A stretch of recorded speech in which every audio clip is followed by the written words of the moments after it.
Hi friends, my name is Nilesh. I made a decision recently to move from Singapore to Australia. I got the Australian permanent residency and I moved along with my family. It was a huge personal decision to move across the continent and it required a lot of effort in terms of making that decision. Many people have asked me why did I make that move and how did I go about getting the Australian PR. So in this video, I'm going to explain what is the different steps that I went through and what is the process of getting the PR. So let's get started. I got the Australian PR under the Global Talent Independent Program or GTI.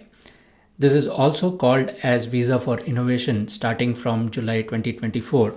And the steps that I explain here are going to be similar to what the GTI participants or applicants went through. So I had a lot of discussions with people since I applied for this visa, and people have been asking me for inputs about what is Global Talent Visa, how they can apply for it, what is the process and all those things. Instead of explaining everyone what is the process, I thought it's easier if I create it as a video so that more people know about it and those who are interested in applying for it can follow these steps. So to get started, let's try to understand what is Global Talent Program or Global Talent Visa or the Visa for Innovation as it is rebranded recently. This is part of the Australian immigration system where Australia needs to attract the brightest and the best people to help grow its economy. It's a pathway for permanent residency for exceptionally talented people and prominent individuals. You need to be a subject matter expert or someone with a lot of expertise in your area of work. This is targeting the individuals who have outstanding achievements and are particularly high earning individuals. And these are in the different sectors what the Australian immigration authorities or the Department of External Affairs or Home Affairs calls as the future focus sectors. We will look at all those future focus sectors and try to understand how do we go about applying for this particular visa and what are the different prerequisites and different documents required for that. So as I said, there are a lot of steps involved in this whole process. So instead of creating one big video, I thought of breaking this down into a 3-part series where this is the first part where we are going to talk about the expression of interest, which is the first step in applying for your Australian permanent residency under this Global Talent Visa. And I guess it is similar for other types of visa as well. If you're going through the skilled visa route, the process is somewhat similar is what is my understanding. Part 2 will be the actual PR application once the expression of interest is approved. And part 3 will be once we get the PR, what are the different things which are required once you make that move to Australia or once you plan to make the move to Australia. So let's get started by focusing on the expression of interest part and look at what are the prerequisites for this. If we head over to the IMI website or immigration website for Home Affairs, there is this link about the Global Talent Independent Program and the eligibility criteria for that. First part of that is the sectors which are identified by the Immigration Office. These are 10 different sectors, starting with circular economy, digitech, infrastructure and tourism, and so on and so forth. That is listed here on the screen. Now, these sectors are the ones which are in demand, and that is what the Australian immigration authorities are looking at. If you fall under any of these sectors or if your area of work is related to any of these sectors, you could apply for the Global Talent Visa or the Visa for Innovation. The second prerequisite for this is the Fair Work High Income Threshold. This is a threshold which is published by the Australian authorities every year at the end of June, starting from 1st July until the 30th of June for the next year. They publish this figure, and if your income falls above this threshold or if you meet this threshold, then you are eligible to apply for the Global Talent Visa. Every year this has been reviewed, and as we can see for last 10 years, this is increasing starting from 2013 or 2014 where it was 129K. Now it has gone to 175K as of July 1st, 2024. One thing to note here is, regardless of when we apply the expression of interest or when we submit the expression of interest, these are considered against this Fair Work High Income threshold at the time of assessment. Which means that if you applied your expression of interest or if you submitted your expression of interest last year, you would be assessed against 175K and not against 167K, which was the threshold last year. That's a very important point to note when applying for this. And in the FAQs section later, I'll also talk about what happens if you do not meet this threshold. So next, let's try to understand what is the process of applying for the Global Talent Visa. It is a very simple, straightforward and transparent two-step process, starting with submission of expression of interest. Once you submit the expression of interest, you get an acknowledgement, which is an online acknowledgement, and then the process starts where somebody reviews your expression of interest, and based on the documents that are provided, your application is either approved or rejected. If it is approved, then you move on to the second stage, which is the application for the permanent residency itself. In this case, you get a unique identification number and a code based on the sector where you applied. Using these two numbers and the code, you apply for the PR, and then your case is assigned to a case officer who reviews all the documents, and he can approve your application straight away if all the documents are meeting the criteria. If not, you would be asked to submit additional information, or if there are any documents are missing or require some updates, you are required to submit this information. And this is usually called as an S56 request. And in very unlikely cases, there could also be a rejection. But the rejection rate for this particular type of visa is very, very low. If your expression of interest has been approved based on the historical data, almost 99% of the cases, they get their PR. Moving on, what do we need to submit the expression of interest? Like any immigration process, there are a set of documents which are required to be submitted along with this expression of interest. First and foremost, we need the passport details of the primary applicant. We also need the statement of the nominator's national reputation, and we will look at what is a nominator, who can be a nominator, and why do we need a nominator. We also need a form which is called as Form 1000, which contains the details of the applicant and the nominator, and this is filled by the nominator. So in this process, there is no skills assessment done. There is no need for having English proficiency test like IELTS or anything. The whole assessment happens purely based on the details which are submitted as part of this Form 1000, which is from the perspective of the nominator, who is an Australian citizen or an Australian PR, and who is also skilled and well known in that area of work that we are applying for. And based on that, the decision is made whether the person can or the applicant can apply for a PR or not. So it is very important that we make sure that the documents which are submitted, they are thorough and they support the claim that we make in terms of our global presence or global identity. We also need to submit employment details because there is this factor related to the salary part. We also need to submit the earnings, the qualifications, and any internationally recognized records of exceptional and outstanding achievements. And also any other supporting documents, like if there is any newspaper clipping, if there is magazine article, if there are any comments from qualified people. So something that demonstrates that we are really a global talent is what we need to submit as part of the expression of interest.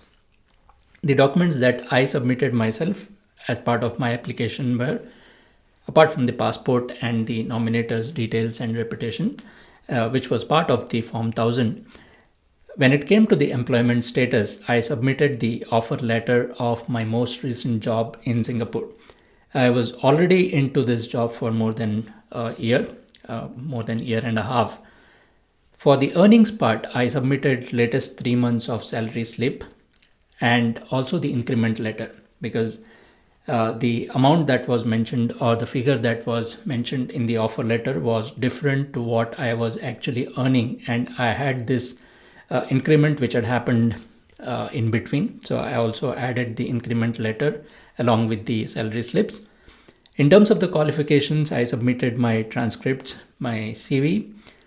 I'm also a Microsoft Most Valuable Professional. So we get a letter from Microsoft as part of our MVP credentials, which states that it can be used to validate these kind of things. If somebody requests for our qualifications or our credentials, we can use that MVP letter, and I produced that. I also got recognition letter for a mentorship program where I was a mentor for one of the program running in Singapore under the Women Who Code, or for the people who are under the diversity section. So I had this certificate from them that I had been a mentor with them. That helped to add in terms of the qualification. For the internationally recognized record of exceptional and outstanding achievements, I provided the links to my MVP related activities, the recommendation letters, and these recommendation letters, they could be like between 3 to 5. I suggest that's the ideal number of recommendation letters we could provide. So I submitted around 3 recommendation letters highlighting my areas of expertise in cloud computing, because I was applying for Digitech sector. And apart from that, being a part of developer community, I also got these reference letter or recommendation letter which highlighted my contributions in terms of knowledge sharing and in the areas of developer community in terms of sharing my experiences.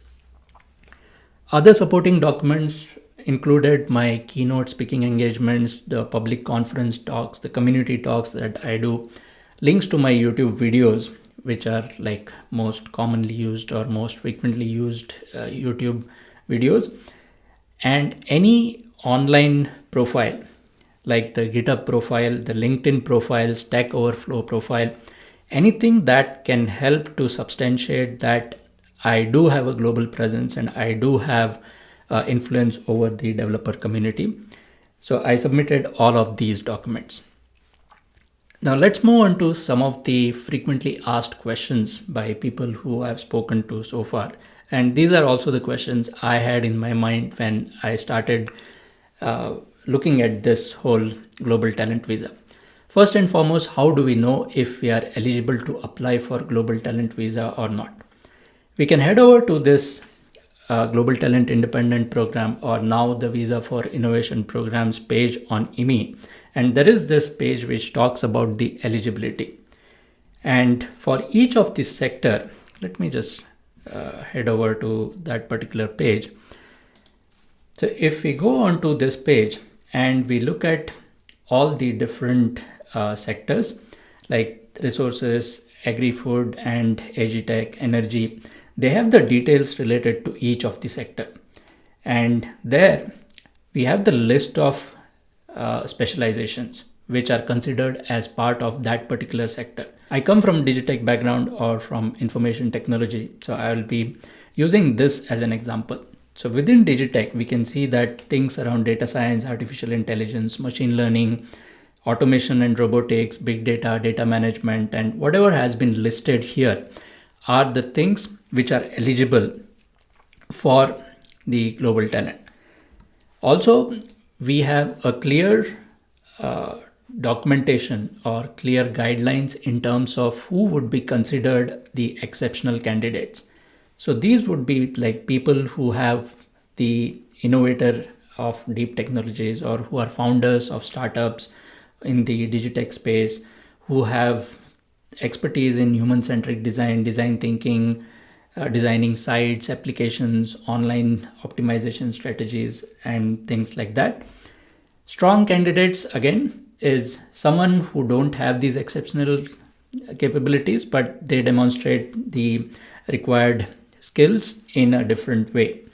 And then within Digitech, for example, there would be certain personas or roles which do not qualify for the global talent. This is usually like the business analyst, developers, or the consultants without international experience, and people like support center managers. So the focus is very clear on people with exceptional talent and exceptional qualifications. If we have been just a normal developer and we don't have any experience of working on some of these latest technologies, we do not qualify for this particular criteria, or we do not fall under this criteria which is required for global talent. Next set of questions are related to the nominator. Now, who is a nominator? Nominator can be someone who is an Australian citizen, or it can be an Australian organization. It can also be an Australian permanent resident or an eligible New Zealand citizen. So this person has to be from the same field where we are applying for. In my case, my nominator was from the Digitech field. If you are applying for some other sector, you have to make sure that your nominator belongs to the same sector and is a well-known person, is a reputable person or an institute in that particular sector. The next question which frequently comes to the mind is, can I submit EOI without the nominator? Now, it is possible to submit the expression of interest. The form 1000 can be submitted, and even the online form where we attach the form 1000 can be submitted without having the nominator details. But it is recommended that we submit one with the nominator. The reason for this is, again, as I said before, there is no skills assessment here. There is no interview or anything that is happening. The decision is purely made based on the documents that we submit along with our application. And the nominator plays a very important role here. So I highly recommend that if you are considering applying for this, do have a nominator as part of your application process. The next question is it possible to change the nominator after submitting the expression of interest? Yes, it is possible. When we submit the expression of interest, it is clearly mentioned that the nominator's prominence is not considered at the time of expression of interest. So it is possible to change it once we have the expression of interest approved and we apply for the actual PR. But once we apply, we cannot change the nominator. So it's very important to identify who is going to be your nominator, and that nominator has to be someone with reputation as well. The last one with regards to nominator is what can be done if we do not find a nominator. Now, if you don't have a network, if you don't know any of the people who are like Australian citizen or permanent resident or eligible New Zealand citizen, you could still get a nomination from the Australian Computer Society. It's a bit of a lengthy process, and if you go to the website of Australian Computer Society or ACS, they have this documented, and I'll put a link in the description of the video how to do that. I don't remember, or I don't know if they charge anything for this, but this is like a workaround where in case you don't have a nominator, you can use the ACS as the nominator. The other frequently asked question is with regards to the salary, because not everyone meets that 175k annual salary threshold. There might be people who are extremely talented, but they work in countries where your salary might not be so high, or your experience is slightly lower. You are closer to the threshold, but you don't still meet that yet. In that case, what can be done? Could you still go ahead and apply for the Global Talent Visa or Visa for Innovation? I've seen in the past that some people who are closer to the range or even below the range, they have been approved based on their qualifications or based on their skills if they are highly in demand. Again, if we go back to the eligibility page, it clearly states that the Global Talent Program is for individuals who are highly skilled in one of those sectors and currently earning or likely to earn at or above the Fair Work High Income threshold. So if we can demonstrate that although our current income is lower than the threshold, but once we move to Australia, we would be able to meet that criteria of the threshold, then we can go ahead and apply for this. But in majority of the cases, it is better to be above the threshold because there are a lot of people who are applying from different countries for this visa, and in most likelihood, people with higher income would be considered, is what is my understanding. But again, this is purely based on my experience, what I went through the whole process, and your experience might be different. And I want to put a disclaimer that I'm not an immigration agent or I'm not a immigration related person. So my knowledge is limited to what I experienced during my journey of going through this visa. What can be done if we miss submitting a document? This in fact happened with me. After I submitted the global talents related documents, we just get an acknowledgement number saying your application has been received, and there is no other way to follow up with the ME authorities or the Department of External Affairs or Home Affairs. We have this email where we can specify our passport number and we can attach any additional documents which we might have missed or which we want to update. It happened to me that I was recognized as a Docker captain while I was in this process, which was like an additional recognition, and I had to update the Home Affairs Department with that. So I used this particular email to send those kind of additional documents or any updates that were happening to my documents which were already submitted or were missed in the initial part. So there is no need to be worried. It's just that we don't have a portal or anything where we can go and look at what is the current state of our application. It just goes into like a black box where we submit the expression of interest and we just wait for the approval or the rejection of that. This is most common question I get asked when I speak to someone. Do they need to hire an immigration lawyer or an agent or agency? Personally, I don't think so. We do not need to have an agent because the process is pretty straightforward and everything is very, very transparent. All we need to do is demonstrate that we are having a global recognition and we would be a value add to the Australian community, Australian economy, and Australia will benefit from us being part of the Australian companies or organizations. As long as we can do that effectively, I don't think we need to go through the immigration lawyer. I know people who have gone through immigration lawyers, they have benefited.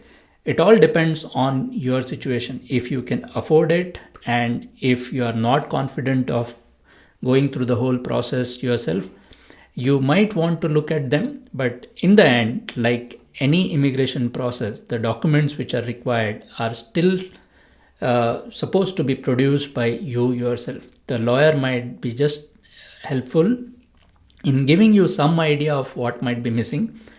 I know a few friends who were recommended to find a better nominator when they were going through this. So in their case, it was quite helpful. The immigration lawyer or the agency that they engaged was useful for them to identify that the nominator doesn't have the kind of reputation which the immigration authorities might be looking for. In other case, I know at least a couple of people who paid the immigration lawyer, but they did not do the due diligence. Even a very simple thing like making sure that your LinkedIn profile is updated and it has got certain amount of recommendations and things like that was not highlighted to the person who was applying for this.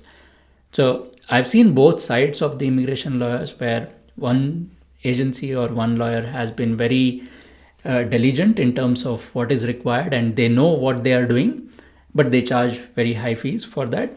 In the other case, the fees might be lower, but then you might not get the exact kind of inputs that are required. So personally, I did not use any immigration lawyer. Even the person who nominated me did everything himself. And when I inquired about the necessity for this, he clearly stated that I have enough credentials myself that I can do it without any immigration lawyer.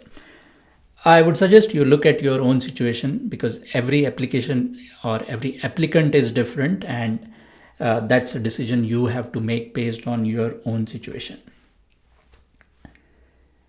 The other commonly asked question is, if you don't have a strong public profile, what can you do? Because no one knows you outside of your organization. Probably your team and your organization where you currently work, they value you the most, but you don't have any presence online. I know some people who don't even have a LinkedIn profile updated. Probably the last time they did an update was 5-6 years ago, and they might be working in the same organization since then. So in such cases, you can supplement your application with additional supporting documents which are related to your field of work. It could be things like certifications. It could be recommendation letters from globally recognized subject matter experts. The point to note here is, these are things which are recognized outside of the organization. And sometimes I find people coming and telling me, oh, I have this email from my manager. I'm sorry, that may not be what is a good thing to put, because your manager might be a good friend, and it might be given or it might be sent in a good faith, but it doesn't really show your expertise outside of the organization. It could also be things like employee of the month.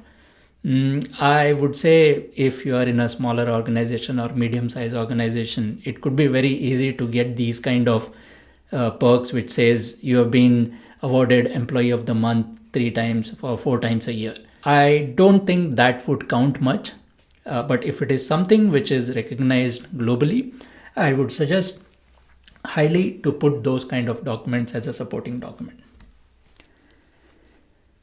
The other question regarding the English proficiency is, do I need to answer IELTS or PTE or any other exam? Specifically for the Global Talent Visa, there is no need to do so. And this one is not required at the time of expression of interest. So I would cover this part in the next video, where we will be talking about what is required at the time of applying the permanent residence or PR application itself. In case your expression of interest is rejected, can you reapply? The simple answer is yes, you can definitely reapply, but then there should be some change in the circumstances. If nothing changes between your previous application and the next one, then it is highly unlikely that your application would be approved the second time. I know some people who have even tried 3 times to get through this process, because there is no age limit as such. It is from 18 to 45 years of age. So the criteria for age is quite wide in this case. So many people, they keep on trying multiple times. But there is no point, in my opinion, if there is no change in your circumstances, if you have not changed the job, if your salary has not increased, or if your skills have not changed, and you're applying with the same set of documents, I would suggest please don't do it. In terms of cost, how much does it cost to apply for an expression of interest? The good thing is EOI application or submission is completely free of cost. Once the EOI is approved and you are requested to apply for the PR, that is when you need to pay the applicable fees, depending on how many members you are applying for and other factors. So just for the application of expression of interest, there is no fees associated with that. It's completely free to apply. How much time does it take for the processing? Now, this depends on different times of the year and how the government policies are shaping and how good is your application, how relevant you are to the skills that are required in Australia. There is this page about the visa processing time, and each type of visa is listed there. When we look at the Global Talent Visa, the subclass 858, the current processing time is between 0 days to 13 months, or somewhere between 10 months to 13 months. So more than 50% of the application, or close to 50% of the applications, are processed within a standard time frame of 10 months. And Uh, the others, they fall in the other time range. And this keeps on updating, or this is updated regularly depending on how the applications are processed. So this is where we can get an idea about how much time it is going to take for the process to get completed. In my case, it took around 10 months from the day I submitted the expression of interest till my PR application was approved. Now, here are some of the tips based on my experience, what I did and what I heard from the other people who helped me. First and foremost, try to keep all the information consistent and updated. What I mean by this is make sure that the things that you mention in your Form 1000 are consistent with what you mention in your biodata, CV, or resume that you will be submitting, and also your public profile. If you have things like LinkedIn and other profiles on public websites or social media sites that you submit along with your expression of interest, the things are consistent across all these different channels. Now, let me show you what are the contents of Form 1000, which I forgot to show earlier. This is a form which is like 7 pages long, and it contains information about the nominator, the nomination process, who can nominate, what is required, and how to fill this form. And this is filled by the nominator with the details of the applicant. So it starts with the applicant's details like your family details, date of birth, your citizenship, address, phone number, which field you are applying for, and next set of questions are related to how you will bring value to the Australian businesses, or how once you get the global talent visa, or once you get Australian PR, what would be the impact that you would be making on the Australian business or Australian economy, is what is all these questions are all about. We have about 22 questions related to this, or more than 20 questions. And then there are questions related to the organization, if it is the organization who is supporting your application. If not, the last part is related to the nomination by individual, where it asks about the nominator's detail. So if you look at all of this, the nominator, he has a role to play in this to vouch for you as an individual. The nominator is supposed to be a prominent individual himself, and he is nominating you as a global talent. So this should be framed in such a way that the nominator is the one speaking on your behalf, and he is the one recommending your name to the Australian authorities to be awarded Australian permanent residence. And that brings me to the next tip, where choosing the nominator wisely. Many times it happens that we know people who we have worked with in our past organizations who have moved to Australia and who are doing well. But if they are not prominent, then it could pose a problem, or it could cause a problem to your application. Recently, we have seen that many of the people have been requested by the immigration authorities to provide additional documents to show the prominence of the nominator itself along with their application, and this causes a delay in the whole application process. Any additional request which comes in as part of the S56, there is a lag of about 2 to 3 months in the overall processing time. That is why it is very important to make sure that the nominator that you choose is from your own field itself in the first place, and he is prominent in his area of work. The third thing is avoid any traps. I know many people who do like webinars and who try to tell people what is the process of getting this PR. I know people who have even paid to some of these so-called immigration agents, and they don't do enough justice to the amount of money they collect from people. So if you are going by the agency route, make sure that you validate their credentials, and only when you get confidence that they are genuine people, go ahead with it. I know some people who paid even like 7,000 Singapore dollars, and the guy who was saying he is an immigration agent was sitting in Dubai and he was doing construction business. So this is like a typical red flag where the guy is sitting in a country which is so far away from Australia, and he's trying to help immigration guys or people who want to immigrate, but he is in construction business. So I would never go ahead with these kind of people. So be very careful when you're using services of people who are saying they can help you get the Australian PR. The next thing is about keeping things simple and easy to understand. Now put yourself in the shoes or foothold of the person who is reviewing your application.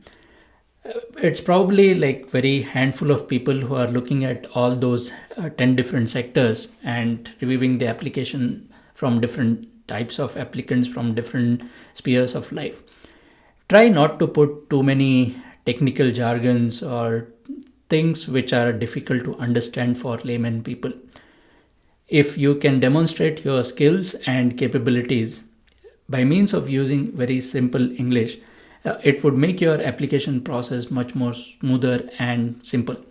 Try to avoid using the keywords and jargons which are like too technical and difficult to understand. Do not copy and paste from others' Form 1000. Be genuine. It is your application. You as an individual are completely different to the person who you are referring to from that Form 1000. I've seen in different forums people asking for sharing of Form 1000. First and foremost, it doesn't make sense to me because me as an individual, I've got completely different skills. My nominator has got different skills compared to what the person is trying to do.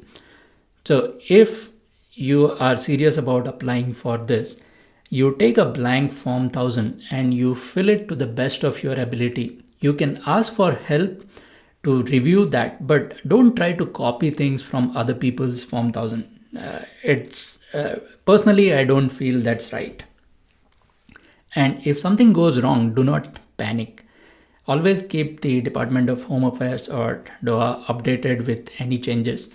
If any of your situation changes in terms of changes to your salary, you change the job, you get married, or you have a kid, any of these situations happens, or you move from one country to another, these kind of things which you have submitted in your document saying you are doing XYZ, any changes to that, please keep the Department of Home Affairs updated.